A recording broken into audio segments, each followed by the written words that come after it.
I was watching the Kevin Spacey Unmasked last night. How was it? Fine, other than the worst thing he did was he jacked off during Saving Private Ryan. Sorry, it's the same thing over and over again. It's the same story. He goes, he meets a dude, and he's clearly just trying to fuck these guys. Yeah. Sure. And every dude is like a Hollywood guy, like a desperate Hollywood actor that's like, this is my big chance. He wants to be my friend. I've just got a new best friend. He chose me to be friends with for no reason. Yeah. Well, Dude, there's they're a reason. dudes. Yeah, I know, but that's their mind. They're like, he just could see it in me. Yeah. It's like, he's never seen you act. You're at a bar. Right. I had come to terms with, okay, I'm willing to do something uncomfortable to get something out of it. He's wearing leather pants. Yeah. Yeah. The one guy was like, he saw me at the Golden Globes. I was just standing there, and Kevin Spacey walked up and was like, who are you? First thing he says to me is, "Who are you?" I said, "Oh, I'm Travis Wade." He looks at me, he's like, "There's a party tonight, and I would love to come as my guest. Are you sure people are coming?" He goes, "Yeah, people come in, they come out, I'll let them in, and the party gets going as the night goes on, and sit. It's like, obviously he's trying to fuck you, dude. Yeah. What do you think that is? Oh, he's like, there's a party at my house. So they go back to his house. He like makes out with them. There's no one else there. Yeah. And then, He was like, people just come and go. It's that kind of party. yeah, that one. I think that actually might have been a different guy than the Saving Private Ryan guy. That's but a. he got him in the home theater. He got the Saving Private Ryan guy. They were at a house party, and he was like, we should go check out this home theater. The guy was like, okay. It's like, bro, you know what that is. He's watching movies. They're both cinephiles, dude. They are cinephiles.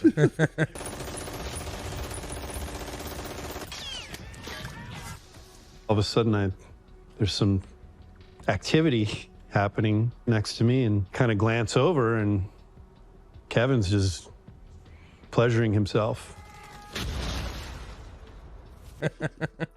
He grabbed one guy's dick on the set of fucking House of Cards. Just honked him between shots. We do this little U-turn, and then we're on the other side of the set, and it's just me and him. I leaned in because he was saying something to me, and then I felt something tickle me just right below my zipper, and I was like, what? I look down, and I see it's his finger. Yeah, no, his hand touched my penis. We had a lot of fun together. When he left the show, we were emailing to each other. In fact, in one of our flirty emails, which we had, I asked him to send me, he was talking about working out, he was getting buff, and I said, oh, send me a picture. And he sent me a couple of pictures that were naked and provocative. We've got them. Huh. We were watching it last night. I was like, dude, I'm ruined. I've honked everyone. There's going to be Shane Gillis Yeah, on but there's Max where intent. like, There's Gervin's intent. crying. Like, well, then he grabbed my penis. He told me it's what guys do for fun. There's intent, though. True. Shane's hand touched my hot dog. I was honked. He honked my penis.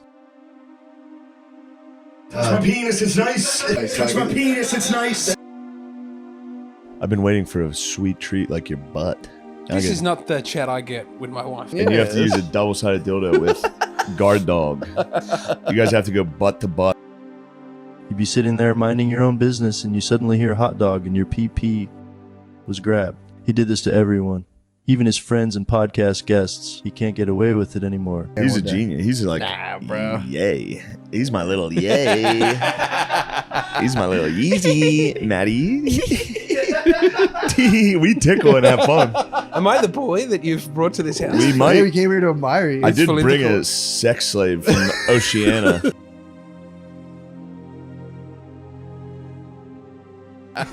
Hot dog.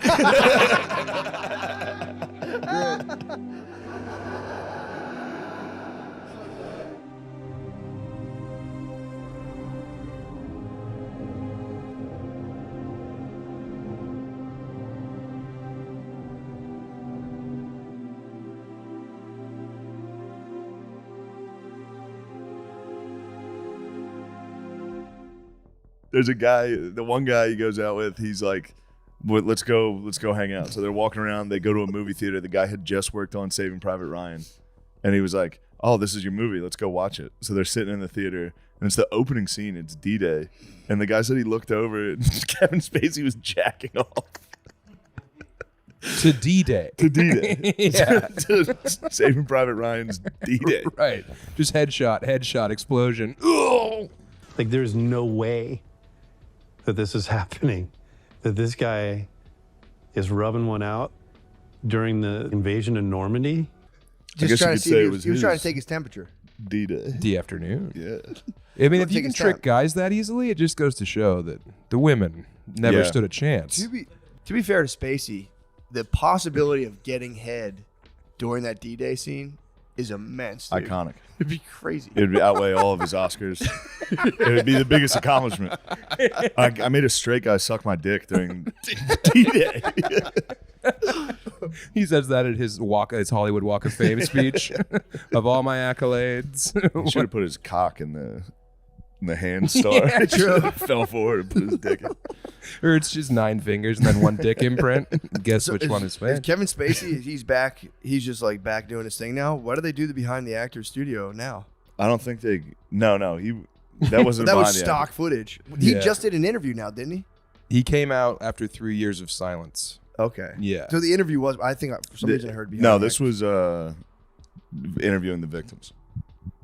Just dudes who got honked over the last 25 years. What? Honked, a lot of dudes got It was a honked. honkumentary? It was an absolute honkumentary. He likes flipping servicemen. That's his ultimate fetish because his dad was a Nazi and would like diddle him like while dressed in SS gear. What? So his dad was a big time Nazi. Yeah. And his like brother now dresses like exactly. He had a Nazi dad. Jerking off the D-Day makes a little more sense now. True. Yeah. He was like, "These can defeat these motherfuckers." Yeah. Dude. Yeah. Damn, I didn't know that. Yeah. He just did an interview himself, though, I'm pretty sure. I think he did. No, he did one with Tucker Carlson. That was nuts, dude. Recently? Yeah. And Merry Christmas to you, too. He did a Tucker one where he broke the fourth wall again and did that House of Cards thing. No, he did it again? Yeah, he did it during the interview with Tucker. So does that mean this is like an episode or is it real? Well, it's probably a little of both. I mean, Tucker, what's true, what's false? What's life, what's art? What's real, what's performance? I love it when these things intersect because then it gets interesting. It was very weird. What Tucker says. Tucker's like, whoa, all right. Have you ever had a Zin, Kevin Spacey? Fair. So, but it is funny to get just by your own devices to rationalize being in Kevin Spacey's basement, being like, yeah, man, I'm a phenomenal. That one commercial he saw me in, he never saw any of these guys in anything. And they were like, this could be my entire career. I have to do this. The one guy was like, I'm not gay. I sucked his dick for like 10 seconds. And then I was like, this is not me. And I was like, well, I guess I'm going to try to give him head and see if that works. There was zero attraction or interest in me being sexual. I mean, it felt like I was something that I had to do to get to where I wanted to go. I think that lasted about 5 to 10 seconds. I kind of just gagged. And that's when it really hit me, like, there was no quid pro quo. He was never offering me anything. It was almost like I got to be in the graces of his company, and that's your gift for letting me come all over myself next to you. And he barfed. He barfed 10 seconds, dude. Yeah. That's kind of fucked up. He sucked him for 10 seconds. If I was on the jury, I'd be Spaceman finished it off, don't worry. The Spaceman jacked off and then drove around with him for like 3 more hours. 3 hours, just covered in cum. He wanted to keep driving around and like talk to me for 3 hours with like cum-stained pants. What a high crime. I would have stood up in the jury and be like, you sucked him for 10 seconds and stop? Be like, guys, I would have given an impassioned speech. I would have given an impassioned speech. Like, what's really wrong? What's the greatest wrong here? Yeah. True. You should be on trial. 10-second suck will give a man a heart attack. Yeah, you're guilty of blue ballery. Dude, he like ran this like very famous theater in London, and he would have these like intensives where he would just round up like 60 of the most like supple dudes and be like, I'm your teacher. Come. It's really great because we're front row right now and we can touch them if we wanted to. Anybody, don't be shy. Then he would just like sit next to him and like rub their backs and be like, you need to tap into something deeper.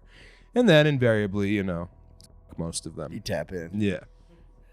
But every one of them was like, I've been training my whole life for this moment to be near Kevin Spacey. Yeah. You know, and then he's like, meet me upstairs. And he's just got his fucking throbbing cock in his hand.